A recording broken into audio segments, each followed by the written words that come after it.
Hi everyone, welcome back to the channel. Today we are going to be talking about one of the planners that I will be using for 2021. Let's dig in. If you are at all familiar with Plum Paper, you will immediately recognize this as a Plum Paper notebook or planner. This has a nice clear cover and then the printed cover, and you can opt to get these as interchangeable covers and then change them out. But this planner is going to just be a reading journal slash reading log, reading planner for me. And so I really just wanted to have the one cover, and as you can see, I chose to have library printed on that. And I am just excited. I used to read much more than I have the last couple of years.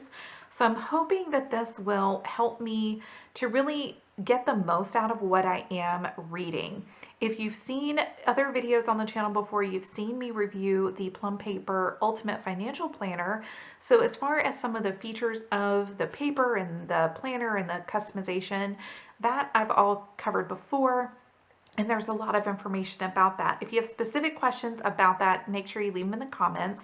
But I really was inspired by Lakin to think about having a separate journal. I looked at a couple options from Etsy that you could either print yourself or stickers you could add into an existing planner. But I decided I really wanted something that wasn't necessarily going to end with the year.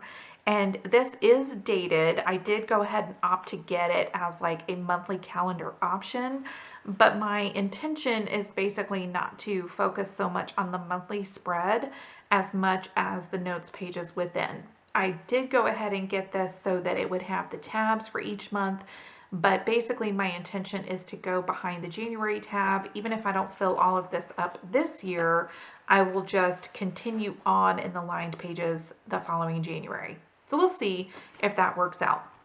So let's go ahead and take a quick look at this planner overall. So this is the A5 size, which is super nice and compact. If you can see basically, my hand compared to the planner, I really like that feature about it. And that was definitely something I wanted that would be easy to keep in a little tote bag with, my current book stack basically.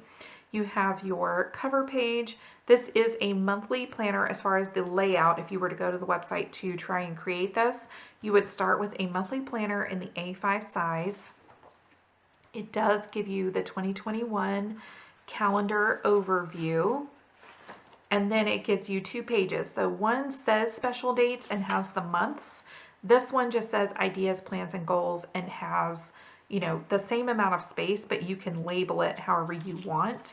So what I probably will do is use this to jot down books that I know I want to read, and if they have a time relevance, then I might put them in. For example, I have the newest book from The Nester, which is a seasonal home kind of decorating inspiration book. And because the book is written out for seasons, I read the first part of it right before winter started, and I want to make sure that I read or reread those sections for each season. So probably at the beginning of March, I will read the spring one and so on. So there'll be things like that. If somebody recommended something that was maybe a Christmas fiction book, I might put that in for December. Another way to keep things in this place is if you're in a book club. So if you know in advance what book you're going to have for a different month, you can put that in, and so on. So this I am undecided about. I do like the idea of categorizing, so I want to have some balance with what I'm reading, so I might use categories like not just fiction and nonfiction, but relationships or business knowledge versus spiritual growth versus home management, things like that. So that is to be determined. Then you move into the monthly layout. So you get this kind of highlight page, which is the material of these tabbed pages, which is kind of a smooth cardstock. It is a little different than this paper. But you have 3 circles, birthdays, events, and things to remember. I'm not going to be using it really on that kind of focus. So we'll see how I use that, if at all, but at least I have a tab for the month. Then you have your lined page to start before your monthly view, and then I just opted to have just lined pages behind it. So I've got 2, 4, 6, 8, 10, and then this page. So I have 10 pages that are 2-page spreads, so 5 2-page spreads, this at the back, and then the one right before the monthly calendar view. So really 12 total in every monthly section. I may use the calendar view to mark when I start a book and when I finish it. That's one idea that I've had. I'm like a lot of people who read a lot of books. I tend to be reading more than one book at a time. So I typically will have fiction and nonfiction going, or maybe something daily if it's some sort of a devotional book, or you know, just different things. So I may have multiple books going on. I'm not sure how that would look in a monthly spread, but I may at least put when I start and finish books on the actual calendar. Once you move past the lined pages, you just go into each month. And then this is the kind of gradient color scheme, purple down to peach and orange, and then green going into teals, and then kind of another purple for December. Each month is exactly what I showed you in the January spread.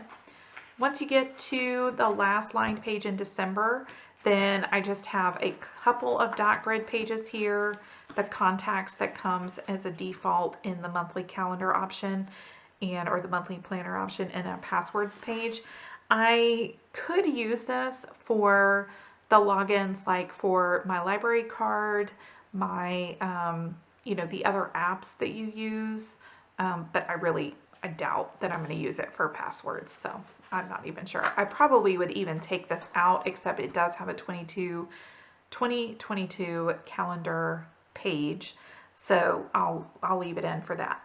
Now it does come with just a plain pocket on the back. Just this green part is what came with it, but this was something that we got at Sunshine State Planners Conference in January of 2020 that I've had just sitting in a stash of stuff to use, and I thought this would be fun to actually keep track of what I borrow from my library, and because sometimes I remember more about what I read if I own it, but I'll forget what I read throughout the year if I borrowed from the library. So I just stuck that down on there, and what I may do is for my library books, or even just in the pages, use some of these, you know, 5-star rating stickers to make notes about what I read.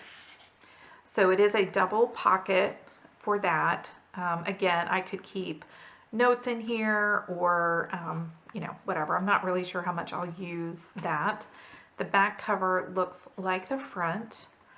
And then let's talk a little bit more about what I think I want to do with these pages. So I like the idea of making notes on books, especially if I borrow something from the library, but I want to make notes where I might normally highlight it. If it was my own book, I can do that in here. Part of all of this is to be intentional about reading what I already own, whether that's a physical book or a book that I've downloaded to my Kindle app, and then really to try to minimize what I'm spending on books so that we can also have that much more going towards our financial goals for the year.